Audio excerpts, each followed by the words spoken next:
Football പ്രേമികളെ, നിങ്ങൾ ഇന്നത്തെ കളി കണ്ടോ? ആരൊക്കെയാണ് കളിച്ചത്? ഇന്ന് കളിച്ചത് എംബാപ്പയുടെ ഫ്രാൻസും, പിന്നെ കളിച്ചത് മൊറോക്കോ ഹക്കീമി. ഗംഭീര കളികളാണ്. രണ്ടും ഭയങ്കരമായിട്ടുള്ള കളിയാണ് ഇന്ന് കാഴ്ചവെച്ചത്. എങ്കിലും ഇന്ന് ഫ്രാൻസിൻ്റെ എംബാപ്പയുടെ ആദ്യ ഗോൾ വീഴുന്നതോടുകൂടി ഫ്രാൻസ് വിജയ പതാക ഉയർത്തി ഫൈനലിലേക്ക് കയറുന്ന ഒരു രംഗമാണ് നാം കണ്ടത്. പിന്നീട് വീണ്ടും രണ്ടാമത് ഫ്രാൻസിൻ്റെ മറ്റൊരു താരം അടിച്ച ഗോൾ വീണതോടുകൂടി തീർച്ചയായിട്ടും ഫൈനലിലേക്കുള്ള പതാക ഫ്രാൻസ് ഉയർത്തി. എന്തൊരു ഭയങ്കരമായ കളിയായിരുന്നു. പക്ഷേ മൊറോക്കോയുടെ കളി മോശമാണെന്ന് പറയാൻ പറ്റുകയില്ല.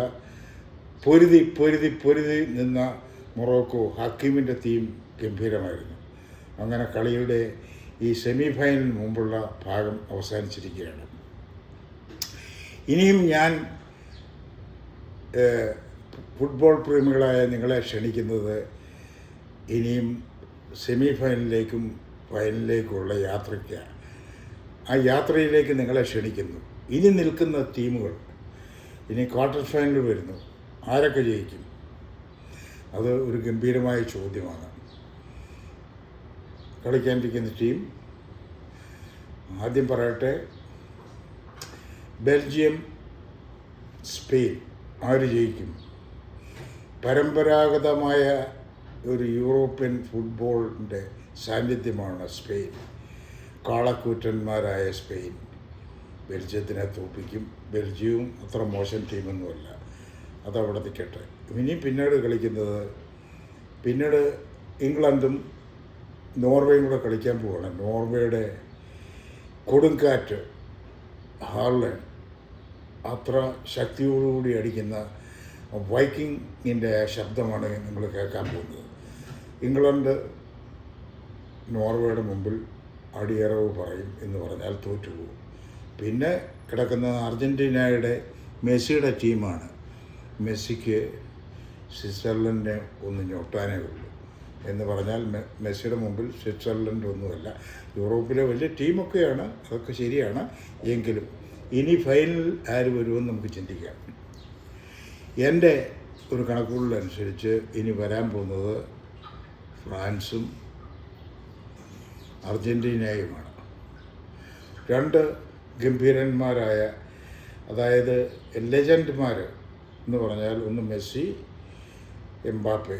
അവർ തമ്മിൽ കൂട്ടുമുട്ടുന്ന ഒരു ഗംഭീര കാഴ്ചയാണ് ഇനി നമ്മൾ ഫൈനലിൽ കാഴ്ചവെക്കാൻ പോകുന്നത്.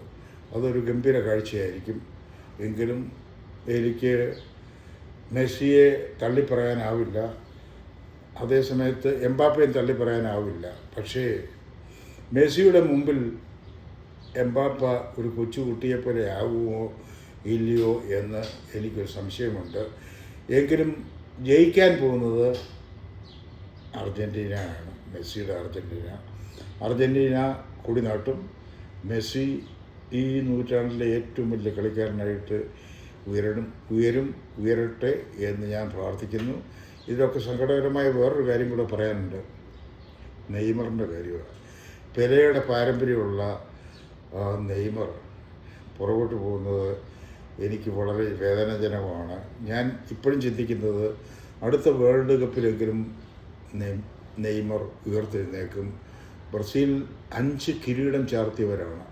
ലോക ഫുട്ബോൾ ചരിത്രത്തിലെ ചാമ്പ്യന്മാരാണ് ബ്രസീൽ. അതൊരിക്കലും മറക്കാനാവാത്ത കാര്യമാണ്. അത് കഴിഞ്ഞ് ഇറ്റലി, അത് കഴിഞ്ഞ് ജർമ്മനി, അങ്ങനെയാണ് കണക്ക് വരുന്നത്. എന്നാലും എല്ലാ വിജയങ്ങളും എല്ലാവർക്കും ഉണ്ടാകട്ടെ.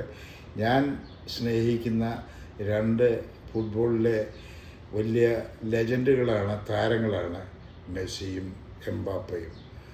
റൊണാൾഡോയും എനിക്കിഷ്ടമാണ്. എങ്കിലും ഞാനിവിടെ നിർത്തട്ടെ. അർജൻറ്റീനയ്ക്ക് എല്ലാ ഭാവുകങ്ങളും അർപ്പിക്കുന്നു. എനിക്ക് ഫ്രാൻസിനോട് എതിർപ്പൊന്നും ഉണ്ടായിട്ടൊന്നുമല്ല. ഈ പ്രാവശ്യം അവർ ജയിക്കട്ടെ. അടുത്ത പ്രാവശ്യം എംബാപ്പയ്ക്ക് അവസരമുണ്ടാകും എന്നാണ് എൻ്റെ ധാരണ. എല്ലാ ഫുട്ബോൾ പ്രേമികൾക്കും എൻ്റെ നമസ്കാരം. Thank you.